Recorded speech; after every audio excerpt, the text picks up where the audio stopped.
ಮಾಜಿ ಶಾಸಕ ಪ್ರೀತಂ ಗೌಡ ಪರವಾಗಿ ಬಿಜೆಪಿಯ ಯುವ ಪಡೆ ನಿಂತಿದೆ. ಅಷ್ಟೇ ಅಲ್ಲದೆ ಒಂದಷ್ಟು ಯುವಕರು ಅವರಿಗೆ ಬೆಂಬಲವನ್ನು ಸೂಚಿಸುತ್ತಾರೆ. ಯುವ ಮೋರ್ಚಾ ಉಪಾಧ್ಯಕ್ಷ ಹರ್ಷಿತ್ ವೆಂಕಟೇಶ್ ಪೋಸ್ಟ್ ಅನ್ನು ಹಾಕಿದ್ದಾರೆ. ಮೈಸೂರು ಭಾಗದಲ್ಲಿ ಒಕ್ಕಲಿಗ ನಾಯಕರು ಬೆಳಿಬಾರದು. ಫೇಸ್ಬುಕ್ನಲ್ಲಿ ಎಚ್ಡಿಕೆ ವಿರುದ್ಧ ಪೋಸ್ಟ್ ಮಾಡಿದ್ದಾರೆ ಹರ್ಷಿತ್.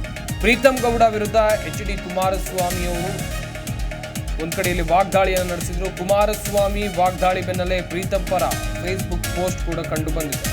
ಯುವ ಮೋರ್ಚಾ ಉಪಾಧ್ಯಕ್ಷ ಹರ್ಷಿತ್ ವೆಂಕಟೇಶ್ ಈ ರೀತಿಯಾಗಿ ಪೋಸ್ಟ್ ಮಾಡಿರೋದು. ಪ್ರೀತಂ ಗೌಡ ಅವರನ್ನ ಊರು ಬಿಡಿಸ್ತೇನೆ ಎಂದಿದ್ದು ನೀವು, ನಿಮ್ಮ ಕುಟುಂಬ. ಪ್ರಜ್ವಲ್ ರೇವಣ್ಣ ಸೋತಿದ್ದು ಆತ ಮಾಡಿದ ಕರ್ಮಗಳಿಂದ. ಮೈಸೂರು ಭಾಗದಲ್ಲಿ ಒಕ್ಕಲಿಗ ನಾಯಕರು ಬೆಳಿಬಾರದು ಎನ್ನುವಂತ ಉದ್ದೇಶ ನಿಮ್ದು. ಅದಕ್ಕಾಗಿ ಮೂಡ ಹಗರಣದ ವಿರುದ್ಧ ಪ್ರತಿಭಟನೆಯಿಂದ ಪ್ರೀತಂ ಗೌಡ ಅವರನ್ನ ದೂರ ಇಡೋಕೆ ಪ್ರಯತ್ನವನ್ನ ಮಾಡಿದ್ದೀರಿ. ಪ್ರೀತಂ ಗೌಡ ಅವರಿಗೆ ಇಡೀ ಕರ್ನಾಟಕದಲ್ಲಿ ಅಭಿಮಾನಿಗಳಿದ್ದಾರೆ, ನೆನಪಿರಲಿ. ಫೇಸ್ಬುಕ್ನಲ್ಲಿ ಕುಮಾರಸ್ವಾಮಿ ವಿರುದ್ಧ ಈ ರೀತಿಯಾಗಿ ಹರ್ಷಿತ್ ಪೋಸ್ಟ್ ಮಾಡಿದ್ದಾರೆ. ಯುವ ಮೋರ್ಚಾ ಉಪಾಧ್ಯಕ್ಷ ಹರ್ಷಿತ್ ವೆಂಕಟೇಶ್ ಮಾಡಿರುವಂತಹ ಪೋಸ್ಟ್ ದೊಡ್ಡ ಮಟ್ಟದ ಚರ್ಚೆಗೆ ಗ್ರಾಸವಾಗ್ತಾ ಇದೆ.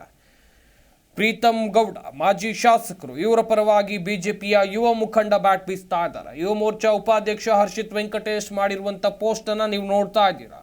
ಮೈಸೂರು ಭಾಗದಲ್ಲಿ ಒಕ್ಕಲಿಗ ನಾಯಕರು ಬೆಳಿಬಾರದು ಎನ್ನುವುದಾಗಿ ಎಚ್ಡಿಕೆ ಅವರು ಪ್ಲಾನ್ ಅನ್ನ ಮಾಡಿಕೊಂಡಿದ್ದಾರೆ. ಕೇಂದ್ರ ಸಚಿವರಾಗಿರುವಂತಹ ಕುಮಾರಸ್ವಾಮಿ ಅವರು ಪ್ಲಾನ್ ಅನ್ನ ಮಾಡಿಕೊಂಡಿದ್ದಾರೆ ಎನ್ನುವುದಾಗಿ ಈ ಪೋಸ್ಟ್ ನಲ್ಲಿ ಬರೆಯಲಾಗಿದೆ.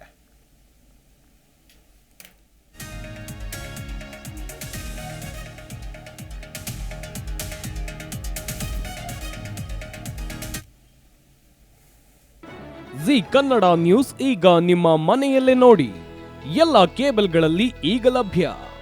ಸನ್ Direct 292, Jio TV 1334, U digital 162, city cable 51, GTPL 17, Abhishek cables 821, rock line telecommunication 51, Shri Basaveshwara number 60, Vinayaka digital number 53, in digital number 896ರಲ್ಲಿ. ನಿಮ್ಮಿಸ್ತದ ಜಿ ಕನ್ನಡ ನ್ಯೂಸ್ ನೋಡಿ ಆನಂದಿಸಿ.